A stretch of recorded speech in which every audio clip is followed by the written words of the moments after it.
بسم اللہ الرحمن الرحیم۔ السلام علیکم محترم ناظرین، آج کی اس ویڈیو میں زمانے جاہلیت میں ادا کیے جانے والے حج کی مکمل تفصیلات آپ کو بتائیں گے کہ حج کے دوران یہ لوگ کیا کچھ کرتے تھے اور حج سے جڑی رسومات اور عبادات کیا تھی۔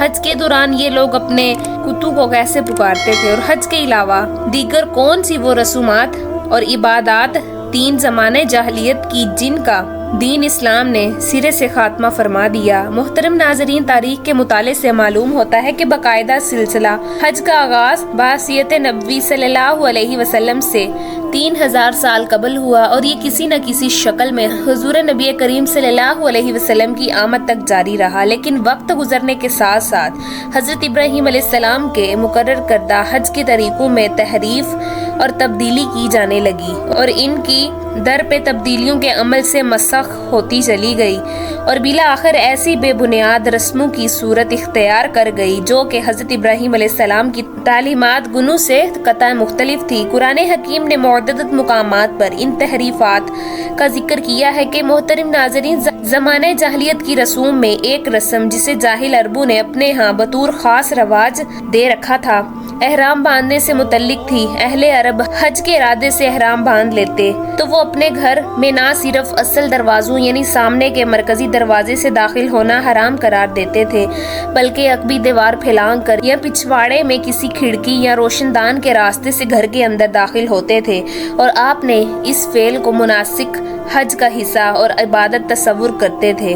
قرآن کریم فرقان حمید نے اس مزے کا خیز اور بلا جواز رسم کے بارے میں واضح طور پر ارشاد فرمایا کہ اس میں کسی قسم کا کوئی تصور نہیں ہے کہ چنانچہ اللہ تبارک و تعالیٰ نے ارشاد فرمایا اور یہ کوئی نیکی نہیں حالت احرام میں گھروں میں ان کی پشت کی طرف سے آؤ، بلکہ نیکی تو ایسی الٹی رسموں کی بجائے پرہیزگاری اختیار کرنا ہے۔ اللہ تبارک و تعالیٰ کے فرمان کے روح سے نیکی تو اللہ کے ہاں تقوی کا نام ہے اور گھر کی اپنی دیواروں کو پھلانگ کر اندر داخل ہونا محض توہمات کے ذہن میں آتا ہے جو نیکی کے کسی تصور سے ہر چیز تعلق نہیں رکھتا۔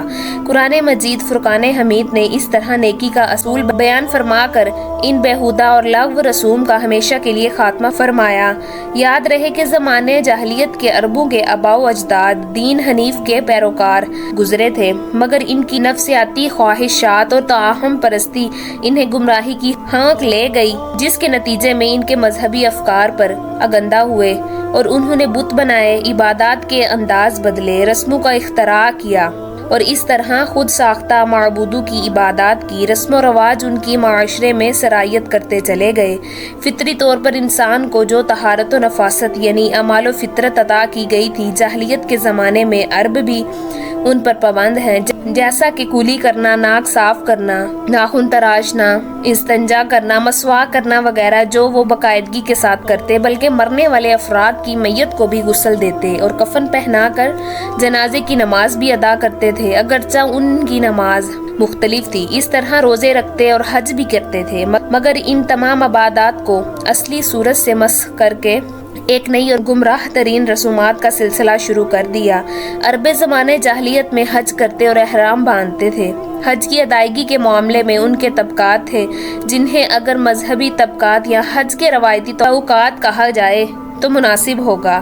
اس کی وجہ ان کا مراسم حج کی ادائیگی میں اختلاف ہے۔ اس اعتبار سے کئی مؤخرین نے ان کے دو طبقات بیان کیے، مگر تحقیق سے معلوم ہوتا ہے کہ ان کے تین گروہ تھے۔ نمبر 1 حمص، نمبر 2 ہلا اور نمبر 3 طلس۔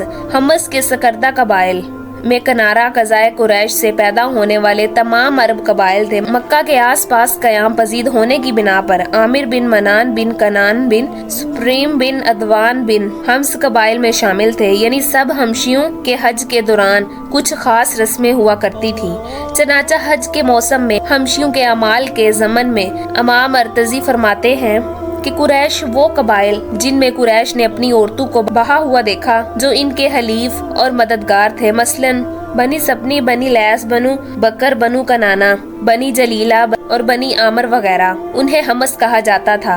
इन लोगों को अल-हम्स इसलिए कहा जाता था कि इन्होंने अपने ऊपर बेवजह पाबंदियां आयद कर रखी थीं और उन्हें दीनी शायर का दर्जा दे रखा था। चनाचा ये लोग एहराम बांधने के बाद अपने लिए गोश्त की और पनीर को हराम समझते थे। जब तक एहराम में होते तो सिर्फ चमड़े के बने खेमे में दाखिल होते थे और इनसे बने खेमों में दाखिल होने को हराम करार दे रखा था। एहराम बांधने के बाद अपने घरों में दरवाजों से दाखिल होने की बजाय दीवार फलांग कर आते थे और हरम के बाहर से हज या उम्रा करने वाले अपने साथ जो गुल्ला और अनाज लाते, जो कपड़े पहन कर आते, उन्हें ना तो उस गुल्ले और अनाज को इस्तेमाल करने की इजाजत होती थी और ना उनको कपड़ों में बैतुल्लाह शरीफ के तवाफ की इजाजत थी।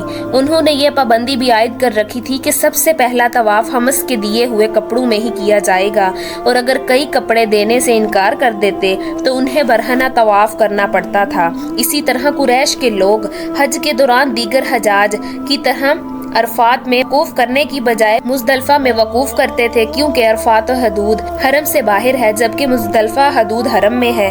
और ये लोग अपने आप को कतीनुल्लाह यानी हरम खुदाबंदी के रहायशी और मजावर कहते थे और हदूद हरम से बाहर निकलने को अपने लिए नाजायज समझते थे। चनाचा बाकी तमाम लोग तो अरफात जाते और वहाँ वकूफ करते जबकि मुज़दलिफा से ही वापस आ जाते। इन्हीं हम सवालों के लिए अल्लाह तबारक व तआला ने ये आयत नाजिल फरमाई। तर्जमा, फिर तुम वही अरफात से वापस आओ जहाँ से तुम लोग वापस आते, यानी तुम कोई अनोखे और लाडले नहीं हो कि बाकी तमाम लोग अरफात में वकूफ करें और तुम मुज़दलिफा में रहो। बाकी लोगों की तरह तुम्हारा वकूफ भी अरफात में होना चाहिए। फिर वकूए अरफा के बाद तुम मुज़दलिफा हो। ये लोग अहले हमस थे जो ज़माने जाहलियत में हज के दौरान मज़कूरा मखसूस अफ़ाल और मखसूस तरीक़ों से सरअंजाम देते रहे। मोहतरम नाज़रीन, ये तारीख थी हमस कबाइल के नज़रियात की, मगर अब आपको दूसरी किस्म यानी अल्लाह के अकायद और नज़रियात के बारे में बताते हैं। अरब में से हमशियों के बाद मुअख्खरीन की अमूमी राय के मुताबिक बकिया कबाइल आला थे, सवाए चंद के जिनको बाज़ मुअख्खरीन के टल्स में शामिल किया है। बहरहाल अहले अरब के आला कबाइल का तज़किरा करते हुए सालेह अहमद अला लिखते हैं कि हिल्ला में सारे तमीम हैं सवाए अरबू के, इसी में अदवाने अज़ैल बिन मदरका और बनु असद वगैरह शामिल हैं। अहले हमस की तरह इनके भी अमाल हज मखसूस थे जो मखसूस अयामो औकात में किए जाते थे।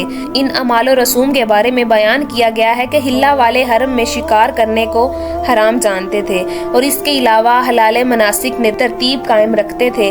अमीर आदमी अपना सारा माल का 75 हिस्सा मुनासिक के लिए दे दिया करता था, जिससे उनके फुकरा को गर्म किया हुआ घी मिलता और वो खून, ऊंट और दीगर जानवरों के बाल पर गुजारा करते थे। जिस लिबास में मुनासिक हज अदा करते वही ज़ेब तन करते। मुनासिक में नया लिबास न पहनते, घरों और हवेलियों में दरवाजों से दाखिल नहीं होते थे जब तक हालत एहराम में रहते, साया में न जाते, तेल की मालिश करते, गोश्त खाते और ये सब अयाम मुनासिक में बहुत ज्यादा होता था। फरागत के बाद आला वाले जब मक्का में दाखिल हो जाते तो अपने जूतों और कपड़ों को सदका करके काबा की अजमत के पेशे नजर नया हमसी लिबास किराए पर लेते और अपने ऊपर काबे के माबैन जूते नहीं लाते बल्कि बरहना पाते थे। अगर लिबास ना मुयस्सर होता तो बरहना तवाफ करते। हर शख्स के लिए एक हरमी हमसैल होता जिसका लिबास वो हासिल करता और जिससे कोई भी लिबास न मिलता वो बरहना ही तवाफ करता था।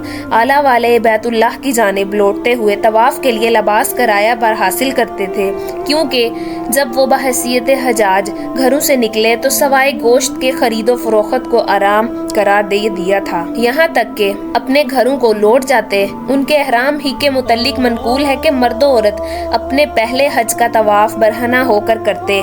बस औरत जब तवाफ करती तो अपना एक हाथ अपनी अगली शर्मगाह पर और दूसरा हाथ पिछली शर्मगाह पर रख लेती और कहती, आज जिस्म का कुछ हिस्सा या सारा ही नंगा हो जाए और जो नंगा हो जाए मैं उससे जायज नहीं करार दूंगी। याद रहे कि अरबी कबाइल में बनी आमिर वगैरह काबा का तवाफ बरहना होकर करते थे।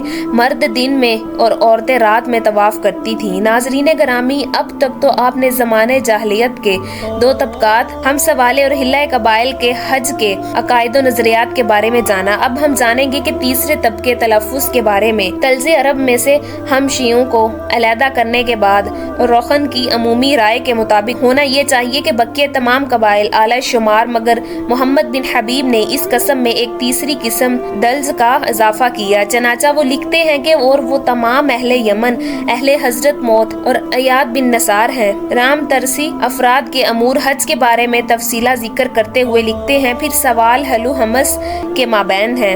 हालत एहराम में वो आला की मसल अमाल किया करते थे, जबकि कपड़े पहनने और घर में दाखिल होने के अमाल हमस की अमानत करते, और वो काबा के गिर्द बरहना नहीं होते थे, ना कपड़े किराए पर लेते और घरों में दरवाजों से दाखिल ना होते, ना बेटियों को जिंदा दरगोर करते और हिल्ला के साथ ही वकूफ करते और वही अमाल करते जो किया करते थे। ज़माने जाहलियत ने वो हज उम्रा अदा करते हुए तलबीहा भी किया करते थे। बाज़ कबाइल ने इस तलबीहा में ऐसी अल्फाज अपनी तरफ से बढ़ा दिए जिससे अकीदा तौहीद मसख होकर रह गया था। अब जब बैतुल्लाह की हज का इरादा कर देते तो हर कबीला अपने अपने सरम के पास खड़ा होता और उसके पास नमाज पढ़ता, फिर तलबीहा कहता और तलबीहा पढ़ते पढ़ते मक्का आ जाता। दीगर बाहमी मुख्तलिफ रसूमात की तरह इनके तलबीहात भी मुख्तलिफ थे। जिस तरह हर कबीले का मखसूस तलबीहा था, इस तरह जाहलियत में अरब ने तमाम बुतों के लिए भी अलग-अलग तलबिये मखसूस किए हुए थे। मोहतरम नाजरीन ग्रामी, ज़माने जाहलियत में लोग हज भी किया करते थे, साथ तवाफ के चक्कर लगाते, कुर्बानी करते, रमी जमात करते,